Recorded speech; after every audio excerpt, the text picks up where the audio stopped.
সকলকে জয় যিশু। আমি আবার চলে এলাম তোমাদের সকলের সামনে। আজকে আমি শাস্ত্র পাঠ করে শোনাবো 35 অধ্যায়, গীত সংহিতা 35 অধ্যায় 1 থেকে 7 পদ পর্যন্ত। চলো আমি শাস্ত্র পাঠ করে শোনাই। এখানে দায়ুদ সদাপ্রভুকে বলছেন, সদাপ্রভু, যাহারা আমার সঙ্গে বিবাদ করে তাহাদের সহিত বিবাদ করো, যাহারা আমার সঙ্গে যুদ্ধ করে তাহাদের সহিত যুদ্ধ করো। তুমি ঢাল ও ফলক ধারণ করো, আমার সাহায্যের জন্য দণ্ডায়মান হও। বর্ষা ধরো, আমার তাড়নাকারীদের সম্মুখে পথরুদ্ধ করো। আমার প্রাণকে বলো, আমি তোমার পরিত্রাণ। যাহারা আমার প্রাণের অন্বেষণ করে তাহারা লজ্জিত ও অপমানিত হোক। যাহারা আমার অনিষ্টের সংকল্প করে তাহারা ফিরিয়া যাক। হতাশ হোক, তাহারা বায়ুচালিত তুষের ন্যায় হোক। সদাপ্রভুর দূত তাহাদিগকে তাড়না করুন, তাহাদের পথ অন্ধকার ও পিচ্ছল হোক। সদাপ্রভুর দূত তাহাদের পশ্চাতে ধাব্যমান হন, কেননা তাহারা অকারণে আমার জন্য গর্তমধ্য গুপ্ত জাল পাতিয়াছে, অকারণে আমার প্রাণের খাত করিয়াছে। এখানে সদাপ্রভুকে দাউদ বলছে যে যারা আমার সঙ্গে ঝগড়া করে তাদের সঙ্গে তুমি ঝগড়া করো, যারা আমার সঙ্গে যুদ্ধ করে তাদের সঙ্গে তুমি যুদ্ধ করো। তুমি সর্বদা আমার সামনে ঢাল ও ফলকের মতো থাকো।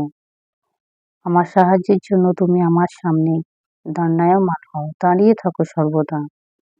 বর্ষা ধরো, আমাকে যারা সব সময় তাড়না করে তারাই তাদের সম্মুখে, তাদের সামনে তুমি পথ বন্ধ করে দাও, যারা আমাকে তাড়না করে। আর আমার প্রাণকে বলো যে আমি তোমার পরিত্রাণ, তুমি ভয় করো না। যাহারা আমার প্রাণের অন্বেষণ করে, যাহারা আমার প্রাণকে খোঁজে, তারা যেন অপমানিত আর লজ্জিত হোক। যারা আমার ক্ষতির জন্য সংকল্প করে তারা ফিরে যাক। হতাশ হোক, তাদের সে সংকল্প যেন পূর্ণ না হয়। আর সে তুষের মতো তারা বায়ুতে উড়ে যাক। সদাপ্রভু দূত তাহাদিগকে তাড়া করুন।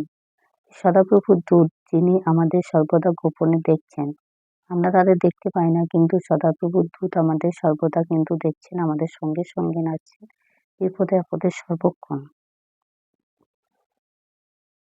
তাহাদের পথ, সেই দুষ্টদের পথ কিনা অন্ধকার করে দাও, যাতে তারা অন্ধকার এবং বিচ্ছল করে দাও, যাতে তারা আর এগিয়ে না যেতে পারে, অন্ধকারে কিছু দেখতে না পায়। পথ বিচ্ছল করে দাও যেন তারা এগিয়ে না যেতে পারে সামনের দিকে। সদাপ্রভু দূত তাদের পেছনে ধাব্যমান হন, কেননা তারা কি করে, আমাকে অকারণে তারা আমার জন্য গর্তে জাল পেতে রাখে এবং অকারণে আমার জন্য খাদ কুড়ে রাখে। পিতা, তুমি তাদের থেকে আমাকে রক্ষা করো, তুমি আমার সঙ্গে সঙ্গে থাকো। তো ওই ছিল আজকে শাস্ত্র পাঠ 35 অধ্যায় 1 থেকে 7 পদ পর্যন্ত।